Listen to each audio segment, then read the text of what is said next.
Hello welcome back. स्वागत है आप सभी का एक बार फिर से गोल्डन बेस की इस खास वीडियो में। जी हाँ, सोने और चांदी को लेकर यहाँ पर बहुत ही बड़ी ब्रेकिंग न्यूज की खबर है। आपको बता दें कि पिछले कई दिनों से लगातार दोनों कीमती धातुओं में भारी उठापटक देखने को मिली। ऐसे में आज सोने और चांदी की कीमतों में 9 साल का सबसे बड़ा बदलाव देखने को मिला। वही बड़ा सवाल तो यह है कि सोने की कीमतों में 9 साल का सबसे बड़ा बदलाव क्यों आया, इसके पीछे क्या है वजह, जानेंगे पूरी खबर के बारे में। लेकिन इससे पहले आप सभी से प्यारा सा छोटा सा निवेदन है कि अभी तक आपने गोल्डन बेस को सब्सक्राइब नहीं किया तो तुरंत ही नीचे दिए गए सब्सक्राइब के बटन को सबसे पहले दबा दे, क्योंकि दोस्तों हम यहाँ पर रोजाना काम की बड़ी खबरें देते रहते हैं। वही बात करें सोने की तो यहाँ पर बड़ी खबर है कि 9 साल के उच्चतम स्तर पर पहुंच गई सोने की कीमत। इस वजह से मची है खलबली। जी हाँ, इंटरनेशनल मार्केट यानी कि अंतर्राष्ट्रीय भाषा में सोने की कीमत पिछले सत्र में 9 साल के उच्चतम स्तर पर पहुंच चुकी है। वही 2020 की शुरुआत से ही दोनों कीमती धातुओं में भारी तेजी हुई थी, लेकिन अब अंतर्राष्ट्रीय बाजार और घरेलू बाजार में 9 साल का सबसे बड़ा बदलाव देखने को मिला।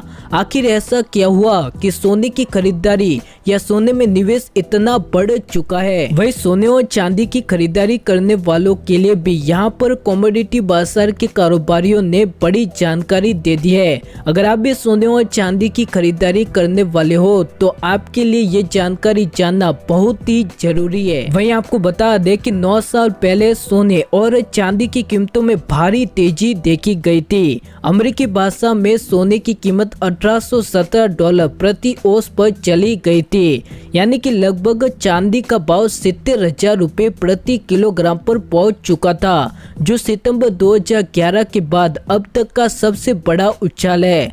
अमेरिकी गोल्ड फ्यूचर की कीमत $1817 प्रति औंस पर कायम है। ऐसे में बड़ा सवाल तो यह आता है कि सोने और चांदी की कीमतों में इतनी बड़ी तेजी क्यों आ रही है। वही सोने की कीमतों में उछाल आने का बड़ा कारण है यूरोपियन यूनियन। जी हाँ, यूरोपियन यूनियन द्वारा 750 बिलियन यूरो का आर्थिक पैकेज जारी करने के बाद तेजी देखने को मिली है। और इसी के साथ में अमेरिकी कांग्रेस में भी रिपब्लिकन सेनेटर $1 ट्रिलियन के राहत पैकेज की मांग करते जा रहे हैं, जो कोरोना से लड़ने में लोगों के लिए कारगर साबित होगा। वही कीमतों की बात करें तो यहाँ पर बड़ी खबर है कि एक ही दिन में चांदी ने लगाई 2155 रुपए की छलांग, कीमत 55,000 के करीब। सोना भी हुआ महंगा। जी हाँ, आज सोने और चांदी की कीमतों में भारी तेजी देखी गई। आपको बता दें कि चांदी के भाव में 2155 रुपए तक की बड़ी तेजी देखी गई है। वही चांदी की कीमतों की बात करें तो चांदी का भाव 54,000 रुपए तक पहुंच चुका है। वही सोने की कीमतों की बात करें तो सोने के भाव में भारी तेजी नहीं देखी गई। सोने का भाव 49,300 रुपए प्रति 10 ग्राम पर पहुंच चुका है। इसी के साथ में अगर आप भी सोने और चांदी की खरीदारी करने वाले हो तो आप सभी को बता दें कि आने वाले दिनों में सोने और चांदी के भाव में भारी तेजी आ सकती है। ऐसे में कमोडिटी बाजार के कारोबारियों का कहना है कि गिरावट पर ही खरीदारी करें। वही कारोबारियों का कहना है कि आने वाले दिनों में सोने और चांदी के भाव में अनिश्चितता बनी हुई है, यानी कि सोने के भाव में भारी तेजी भी आ सकती है और भारी गिरावट भी देखी जा सकती है। अगर आप सोने और चांदी की खरीदारी करने वाले हो तो आपको सरापा बाजार पर नजर रखनी चाहिए। ऐसे में अगर आप सोने और चांदी के भावों को रोजाना जानना चाहते हो तो गोल्डन बेस को तुरंत ही सब्सक्राइब कर दे, क्योंकि हम यहाँ पर रोजाना सोने और चांदी के भावों को देते रहते हैं।